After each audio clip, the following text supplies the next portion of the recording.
শিক্ষা প্রতিষ্ঠানে প্রতিষ্ঠান প্রধান এবং সহকারী প্রধান নিয়োগ সংক্রান্ত নিয়োগের তথ্য এবং পদ সংখ্যা, মোট পদ 12,951টি, এটা আপনারা জানেন।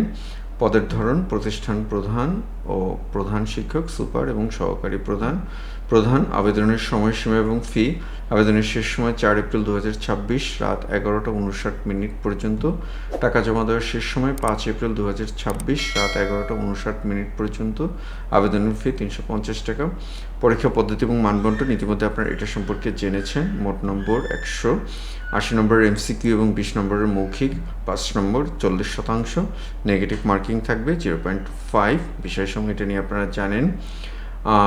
পরীক্ষার আগামী 18 এপ্রিল 2026 তারিখ অনুষ্ঠিত হতে পারে। পরীক্ষার্থীদের প্রতি বিশেষ নির্দেশনা, অর্থাৎ এনটিআরসি কর্তৃপক্ষ যে 7 দফার নির্দেশনা দিয়েছেন, সেই নির্দেশনাগুলো কান খোলা রাখা। পরীক্ষা চলাকালীন কোনোভাবেই কান ঢেকে রাখা যাবে না। নিষিদ্ধ সামগ্রী, অলংকার, গহনা, ক্রেডিট ডেবিট কার্ড বা কোনো ধরনের ইলেকট্রনিক ডিভাইস বহন করা সম্পূর্ণ নিষিদ্ধ। শাস্তিমূলক ব্যবস্থা, ভুল বা অসত্য তথ্য দিলে প্রার্থিতা বাতিল সহ আইনি ব্যবস্থা গ্রহণ করা হবে।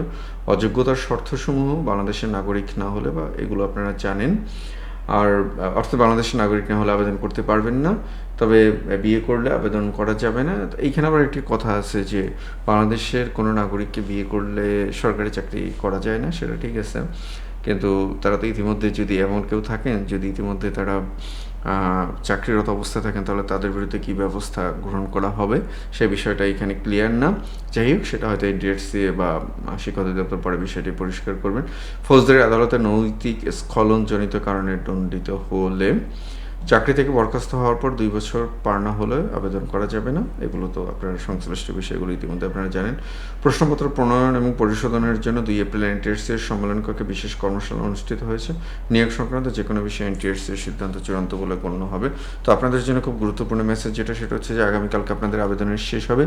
ইতিমধ্যে আপনারা যারা আবেদন করেছেন একবার চেক করে নেবেন। এই ভিডিওটি আপনারা যারা দেখছেন, আপনারা চেক করে নেবেন যে আপনার আবেদনটিতে পেমেন্ট কমপ্লিট হয়েছে কি না।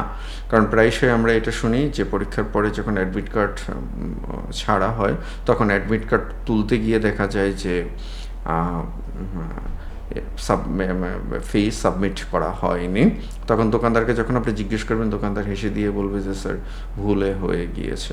মারতে তো পারবেন না দোকানদারকে, আর তার বিরুদ্ধে শাস্তিমূলক ব্যবস্থাও নিতে পারবেন না।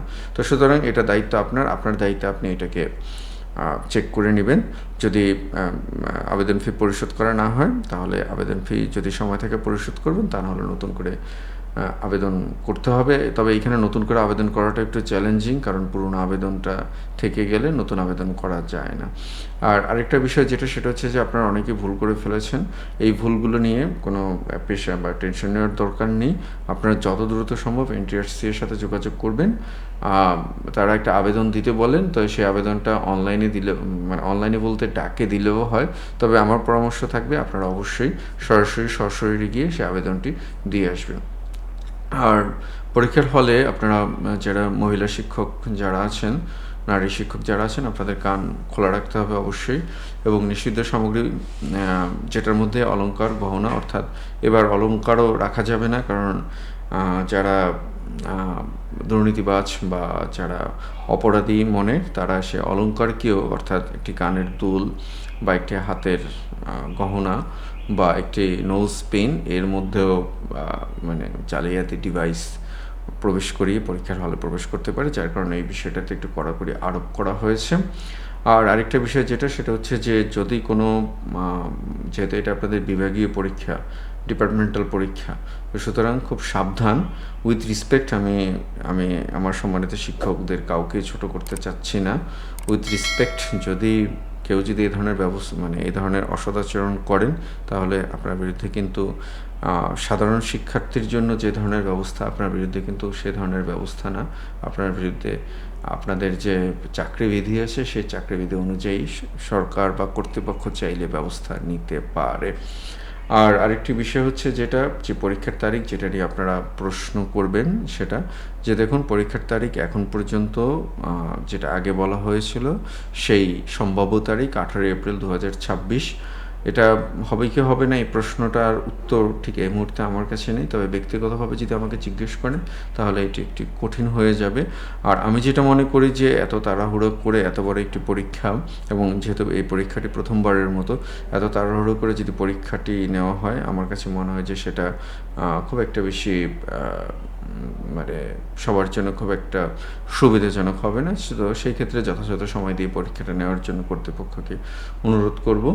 আর আপনাদের আরেকটি প্রশ্ন আপনারা করবেন সেটা হচ্ছে যে আবেদনের সময় বাড়াবে কি না। তো সেটাই আমি সর্বশেষ যে সময় ভিডিওটা করছি সে সময় আমি চেক করে আসলাম যে আবেদনের সময়সীমা বাড়াচ্ছে কিনা। আমি সে ধরনের মেসেজ পাইনি। যদি সে ধরনের মেসেজ আসে অবশ্যই আমি আপনাদেরকে জানিয়ে দেওয়ার চেষ্টা করব। আর এর বাহিরে আর যে বিষয়গুলো আছে, যে আপনারা অনেকেই আমাকে ফোন দিচ্ছেন, আমি মানে একটা জায়গা থেকে এটা আমার জন্য খুব বিশাল বড় প্রাপ্তি, আর আরেকটি জায়গা থেকে এটা আমার খারাপ লাগারও একটা জায়গা। এর কারণটা হচ্ছে যে আপনারা যে বইয়ের কথা বলেছিলাম আমি আপনাদেরকে, সেই বইটি আমি আপডেট করতে পারিনি। এখানে কতগুলো সীমাবদ্ধতা আছে। প্রথম কথা হচ্ছে যে এত অল্প সময়ের মধ্যে একটি বই আপডেট করতে গেলে ব্যাকগ্রাউন্ডে অনেকগুলো কাজ থাকে, সবগুলো করে এই বইটাকে যখন মার্কেটে ছাড়া হয় এরপরে এর যে কস্ট, মিনিমাল যে কস্ট, আপনারা জানেন যে বইতে আমি কোনো লাভ রাখি না, একদম মানে যেটা না হলেই নয় শুধু সেই কস্টটা রাখি। কিন্তু আমি দুঃখিত যে বইটা আমি আপডেট করতে পারিনি। তারপর আপনারা অনেকেই ফোন দেবেন, আমার নিজের ব্যক্তিগতভাবে বলতে খারাপ লাগে। তো এটা মানে এই যে একটা অনিশ্চয়তা, 18 তারিখে পরীক্ষা, এক ধরনের অনিশ্চয়তার কারণে এটা করতে পারিনি। আমি আপনাদের কাছে ক্ষমা প্রার্থী। তো এইটাই ছিল আমাদের সর্বশেষ আপডেট। এখন আপনারা প্রস্তুতি নিতে থাকুন, ইনশাল্লাহ ভালো কিছু হবে। আর প্রস্তুতি সংক্রান্ত যে কোনো বিষয় বা যে কোনো পরামর্শ বা আপনাদের যে কোনো কিছু জানার থাকলে নির্দ্বিধায় আমাদের কমেন্ট বক্সে জানাবেন বা আমাদের হোয়াটসঅ্যাপে মেসেজ করবেন। আর এর বাইরে আপনাদের এই পরীক্ষার যে 18 তারিখ যে পরীক্ষা, এটা নিয়ে কোনো অনিশ্চয়তা আছে কিনা বা আপনারাও বা কী মনে করেন যে 18 তারিখে পরীক্ষা হওয়া উচিত কিনা অবশ্যই কমেন্টে জানাবেন। সবার জন্য শুভকামনা, ভালো থাকবেন। আবারও দেখা হবে আপনাদের সাথে। আসসালামু আলাইকুম।